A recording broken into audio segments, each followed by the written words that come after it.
আসসালামু আলাইকুম সবাইকে। আশা করি সবাই বেশ ভালো আছেন।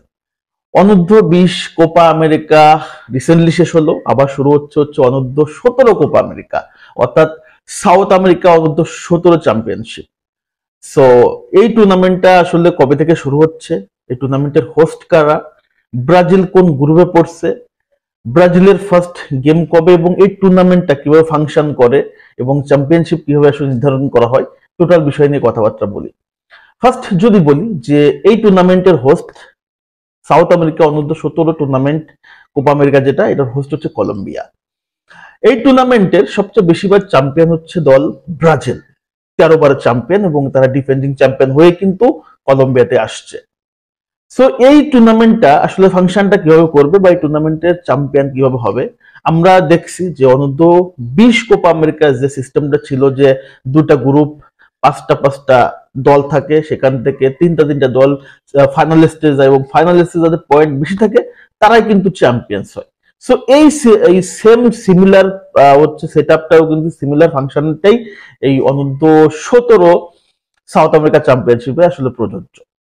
তো আপনারা বুঝতে পারছেন, যেহেতু কোপা আমেরিকা অনূর্ধ্ব 20 দেখে অভ্যস্ত হয়েছেন, আপনারা তো বুঝতে পারতেছেন যে এখানে দুইটা গ্রুপ আছে, দুইটা গ্রুপ থেকে তিনটা তিনটা দল যাবে হচ্ছে ফাইনাল স্টেজে। ফাইনাল স্টেজে প্রত্যেকটা দলের সাথে একটা করে ম্যাচ খেলা হবে, সেখান থেকে যাদের বেশি পয়েন্ট হবে তারা কিন্তু অলরেডি চ্যাম্পিয়ন হয়ে যাবে। এবার যেমন দেখলাম অনূর্ধ্ব 20 চ্যাম্পিয়নশিপ ব্রাজিল জিতলো। এখন আসেন যে আলটিমেটলি ব্রাজিলের গ্রুপে কারা কারা পড়ছে। ব্রাজিলের গ্রুপে পড়ছে হচ্ছে ব্রাজিল, বলিভিয়া, ইকুয়েডর, উরুগুয়ে এবং ভেনেজুয়েলা। এই পাঁচটা দল একসাথে ব্রাজিলের গ্রুপে পড়ছে এবং ব্রাজিল সহ পাঁচটা দল তাদের সাথে একবার করে ম্যাচ খেলবে। সো এই গ্রুপ থেকে তিনটা দল ফাইনাল স্টেজে যাবে। তো ব্রাজিলের গ্রুপটা খুব একটা কঠিন না, শুধু উরুগুয়ে ছাড়া তুলনামূলক সহজই আছে। যেহেতু Brazil defending champion, so obviously ব্রাজিলের কাছে যে কোনো প্রতিপক্ষকে হারানোর সক্ষমতা কিন্তু ব্রাজিল থাকা উচিত এবং আছে বলে আমি মনে করতেছি। তো সাউথ আমেরিকা চ্যাম্পিয়ন হলো এবার, সাউথ আমেরিকা অনূর্ধ্ব 20 চ্যাম্পিয়ন হলো ব্রাজিল, অনূর্ধ্ব 17 টার্গেট।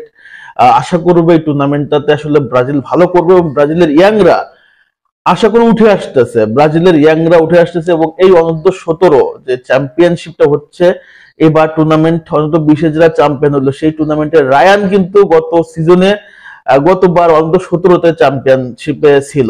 তো চিন্তা করেন যে ব্রাজিলিয়ানরা অল্প বয়সেই ছোট থেকে আসলে চ্যাম্পিয়ন যে হওয়ার যে আসলে নেশাটা, যে স্বাদটা তারা কিন্তু আসলে পেয়ে আসতেছে, যার কারণে ব্রাজিল এত এত সাফল্য, এত এত সাফল্য ব্রাজিলের ঝুলিতে। এখন ব্রাজিলের ফার্স্ট ম্যাচটা কবে? এই টুর্নামেন্ট শুরু হচ্ছে 27 তারিখ থেকে, ফেব্রুয়ারি মাসের 27 তারিখ থেকে শুরু হচ্ছে। আর ফার্স্ট ম্যাচ তো হলো এবং ব্রাজিলের প্রথম ম্যাচটা হচ্ছে আপনার 29 তারিখ উরুগুয়ের সাথে। সো এটা হচ্ছে টুর্নামেন্টের টোটাল বিষয়বস্তু। আমি ব্রাজিলের স্কোয়াড নিয়েও কথাবার্তা বলবো পার্ট বাই পার্ট।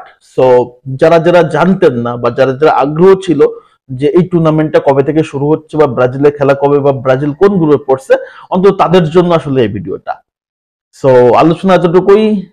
তো আপনাদের যদি কোনো মতামত থেকে থাকে কমেন্টস ক্লিক করে দেবেন। তো সবাই ধন্যবাদ, আল্লাহ হাফেজ।